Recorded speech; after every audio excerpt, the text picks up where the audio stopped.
চলো আজকে কাতলা মাছের তেল ঝাল করা যাক। একদম নতুন একদম স্টাইলের এটা রেসিপি, হয়তো 99% মেয়েরাও কিন্তু এটা জানে না। তো ওটা আমি আপনাদের কাছে শেয়ার করব। তো দেখতে থাকো আর সঙ্গে থাকো। আমি মাছের মধ্যে দিয়ে দিলাম লবণ আর হলুদ, এটা ভালো করে মেখে নেব। আর একটু হলুদটা বেশি দেবো কারণ একটু কড়া করে ভাজবো তাই। তারপরে বাকি মাছগুলোও দিয়ে বেশ ভালো করে ভেজে নেব।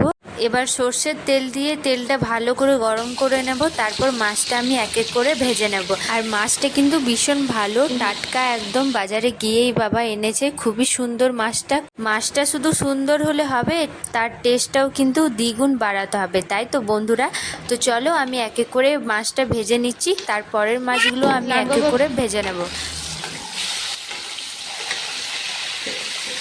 বাকি মাছগুলো ভেজে নিয়ে এই যে আমার ভাজা হয়ে গেছে। এবার আমি ওই তেলের মধ্যে আরেকটু তেল দিয়ে দিলাম লং, আর দেবো একটু জিরে আর শুকনো লঙ্কা দিয়ে ভেজে নিয়ে তার মধ্যে দিয়ে দিলাম পেঁয়াজ বাটা।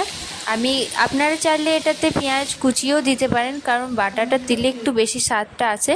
তারপর টমেটো বাটা, আদা বাটা, রসুন বাটা, জিরে বাটা, ধনে বাটা দিয়ে ভালো করে এটা কষিয়ে নেব। তারপর লবণ হলুদ দিয়ে আবারও ভালো করে জল দিয়ে কষিয়ে নেব। মশলার মধ্যে তেল ছেড়ে গেলে তারপরে ভেবে নেবেন যে আমাদের মশলাটা বেশ ভালো করে কষানো হয়ে গেছে। এবার আমি জল অ্যাড করে এটাকে আমি ফুটিয়ে নেব। তারপর মাছগুলো এক এক করে দিয়ে দেব, আর আবারও ভালো করে ফুটিয়ে নিয়ে আমাদের মাছটা কমপ্লিট। তো এই ভিডিওটা আপনাদেরকে কেমন লাগলো? তো চ্যানেলটা করে দাও সাবস্ক্রাইব, ভালো লেগে থাকে একটা কমেন্ট করো। বাই, দেখা হচ্ছে